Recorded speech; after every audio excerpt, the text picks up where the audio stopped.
الحمدللہ وحدہ والصلاة والسلام علی من لا نبی بعدہ اما بعد۔ گزشتہ میں نے آپ کے سامنے ذکر کیا تھا کہ اللہ کے احسانات کے بعد اگر ہم پر سب سے زیادہ کسی کے احسانات ہیں تو وہ ہمارے نبی حضرت محمد الرسول اللہ صلی اللہ علیہ وسلم کی ذات گرامی کے احسانات ہے۔ ان کے احسانات کا بدلہ ہم پوری زندگی درود شریف پڑھنے میں گزار دیں پھر بھی بدلہ نہیں دے سکتے، بلکہ حدیث شریف میں فرمایا، ایک مرتبہ حضرت جبریل علیہ السلام نے بلکہ اور بھی فرشتوں نے فرمایا کہ اللہ رب العالمین جب آسمان سے پانی ٹپکاتے، بولو پانی ٹپکانے والا کون؟ اللہ۔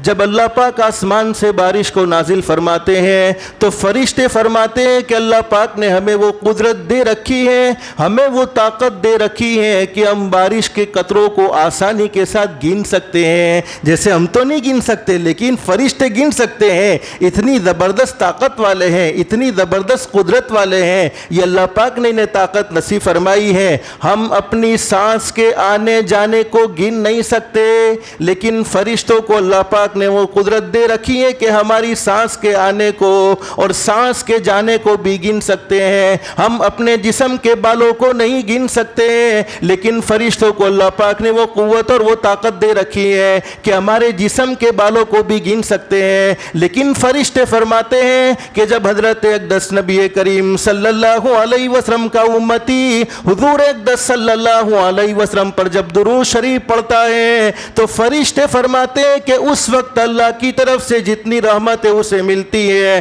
اس وقت اللہ کی طرف سے جتنی برکتیں اسے ملتی ہیں، اس وقت اللہ کی طرف سے جتنی مغفرت کے پروانے اسے ملتے ہیں، وہ ہمارے گننے کے لیے ہمارے بس کی بات نہیں ہے۔ یعنی ہم اللہ کی رحمتوں کو گن ہی نہیں سکتے، اللہ کی برکتوں کو گن ہی نہیں سکتے۔ اللہ پاک مغفرت کے پروانے دیتے ہیں تو ان پروانوں کو ہم گن ہی نہیں سکتے۔ اور حقیقت یہ ہے میرے پیارو، ہم ہمارے نبی پر جتنا بھی درود پڑھے، بولو ہم ہمارے نبی پر کوئی احسان نہیں کرتے اور نہ ہمارے نبی ہمارے درود کے محتاج۔ ایک حدیث قدسی کا مفہوم، ایک مرتبہ اللہ نے پوچھا، پوچھنے والا کون؟ اللہ۔ کس سے پوچھا؟ ہمارے نبی حضرت محمد الرسول اللہ صلی اللہ علیہ وسلم کی ذات گرامی سے، میرے محبوب یہ صحابہ کرام آپ پر درود پڑھتے ہیں، یہ قیامت تک کے آنے والے انسان آپ پر درود پڑھیں گے، کیا آپ کو اچھا لگتا کہ نہیں لگتا؟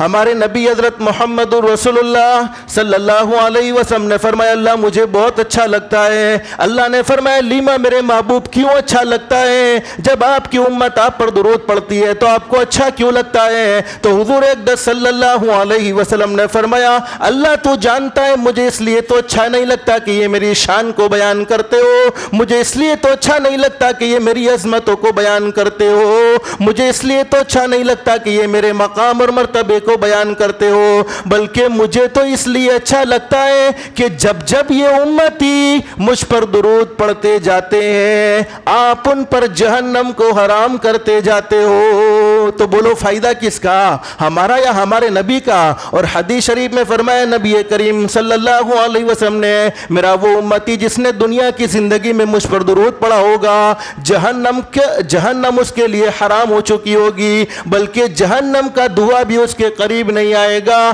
حدیث قدسی کا مفہوم، اللہ نے پھر پوچھا، میرے محبوب اگر یہ انسان آپ پر درود نہ پڑھے تو ہمارے نبی اپنی امت کا نقصان نہیں چاہتے تھے، بلکہ ہر وقت امت کی فکر رہی کہ میری امت کا ہر آدمی جہنم سے بچ جائے، جنت والا بن جائے۔ ہمارے نبی خاموش ہو گئے، کوئی جواب نہ دیا۔ اللہ نے فرمایا، میرے محبوب فکر کرنے کی ضرورت نہیں ہے، اگر یہ انسان آپ پر درود پڑھے یا نہ پڑھے آسمان کے فرشتے آپ پر درود بھیجنے والے ہیں۔ تو بولو جس پر آسمان کے فرشتے درود بھیجتے ہو اس کو ہمارے درود کی کوئی ضرورت ہے؟ حالانکہ آسمان کے فرشتوں کی تعداد قرآن کریم میں اللہ فرماتے ہیں، وَمَا يَعْلَمُ جُنُودَ رَبِّكَ إِلَّا هُوَ، آسمان کے فرشتوں کی تعداد اللہ کے سوا کوئی نہیں جانتا۔ اور لَا يَعْصُونَ اللَّهَ مَا أَمَرَهُمْ وَيَفْعَلُونَ مَا يُؤْمَرُونَ، اللہ فرماتے فرشتوں کی جماعت وہ جماعت ہے جو کبھی بھی اللہ کی نافرمانی نہیں کرتی۔ حدیث قدسی اسی کا مفہوم اللہ نے پھر پوچھا میرے محبوب اگر یہ انسان، یہ جنات، یہ چرندے، یہ درندے، یہ پرندے،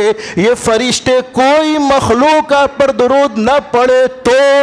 ہمارے نبی خاموش، کوئی جواب نہیں دیا۔ اللہ نے فرمایا میرے محبوب فکر کرنے کی ضرورت نہیں ہے، اگر یہ انسان آپ پر درود پڑے یا نہ پڑے، یہ جنات، یہ چرندے، یہ درندے، یہ پرندے، یہ فرشتے آپ پر درود پڑے یا نہ پڑے، میں رب العالمین آپ پر درود بھیجنے والا ہوں۔ تو بولو جس پر اللہ درود بھیجتے ہو اس کو ہمارے درود کی کوئی ضرورت ہے؟ اور قرآن کریم میں اللہ پاک اس بات کو بیان فرماتے ہیں ان اللہ وملائکتہ یصلون علی النبی یا ایہا الذین آمنوا صلوا علیہ وسلموا تسلیما۔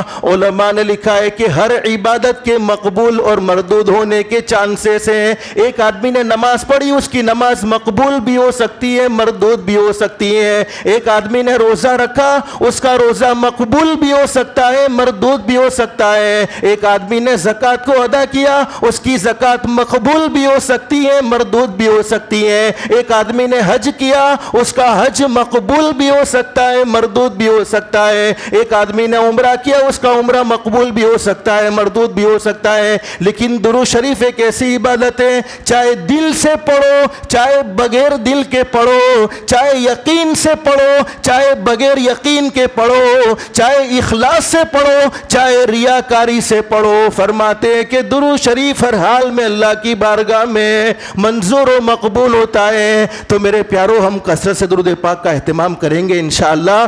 درود شریف پڑھنے کی برکت سے اللہ پاک ہمیں دنیا بھی نصیب فرمائے گا اور آخرت کی منزلوں کو بھی آسان فرمائے گا۔ ہم ٹارگٹ بنا کر ہمارے نبی کے لیے درود شریف نہیں پڑھتے، بس بیانوں میں حضرت اقدس کا نام سنا اس وقت درود شریف پڑھ لیتے ہیں، تعلیم میں حضرت اقدس کا نام سنا اس وقت درود شریف پڑھ لیتے ہیں۔ لیکن حقیقت یہ ہے کہ کچھ تعداد کو مقرر کر کے حضرت نبی کریم صلی اللہ علیہ وسلم کی ذات گرامی پر درود پڑھنا چاہیے۔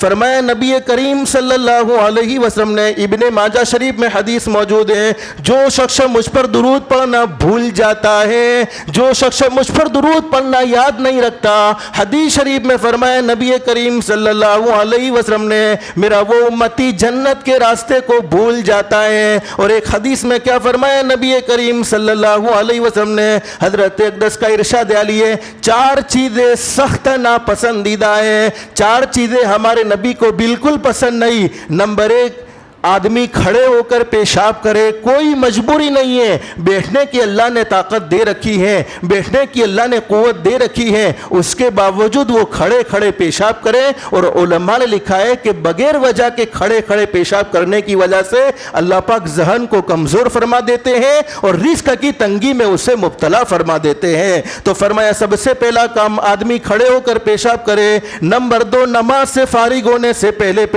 پیشانی پوچھنے لگے۔ بہت سی مرتبہ نہیں پیشانی پر مٹی چپکی ہوئی ہوتی ہے، اب نماز سے بھی فارغ بھی نہیں ہوئے، سلام بھی نہیں پھیرا، اس سے پہلے مٹی کو جھاڑنے لگے، پیشانی کو صاف کرنے لگے۔ اس لیے میرے پیاروں، نماز کو بھی سیکھنے کی ضرورت ہے۔ نماز کو ادب کے ساتھ، رعایت کے ساتھ۔ بہت سی مرتبہ لوگ نماز میں داڑھی سے کھیلتے ہوئے ہوتے ہیں، حالانکہ نماز کے اندر داڑھی سے کھیلنا یہ بھی مکروہ ہے، نماز کے اندر داڑھی کو منہ میں ڈالنا یہ بھی مکروہ ہے۔ تو نماز کا خاص طور پر خیال رکھنا ہے۔ تو دوسری کیا بات بیان فرمائی؟ نماز سے فارغ ہونے سے پہلے ہی پیشانی پوچھ لیں۔ تیسری بات حضرت اقدس نبی کریم صلی اللہ علیہ وسلم کو ناپسندیدہ تھی، وہ یہ کہ اذان سنتے ہوئے کلمات کہ یعنی اذان کے جو کلمات ہیں ان کا جواب نہ دیں۔ اور چوتھی بات بیان فرمائی، جب میرا نام لیا جائے یعنی حضرت محمد رسول اللہ صلی اللہ علیہ وسلم کا ذکر خیر ہو اور وہ درود نہ پڑھے۔ اور آپ نے وہ حدیث سنی ہوگی، ایک صحابی نے اللہ کے نبی سے پوچھا، اللہ کے نبی میں آپ پر بہت زیادہ درود پڑھنا چاہتا ہوں، آپ پر کتنا درود پڑھوں؟ میں نے اپنے عبادت کا وقت فکس کر رکھا ہوا ہے، عبادت کے وقت میں سے چوتھائی حصہ، جیسے میں نے 2 گھنٹے طے کیے ہیں تو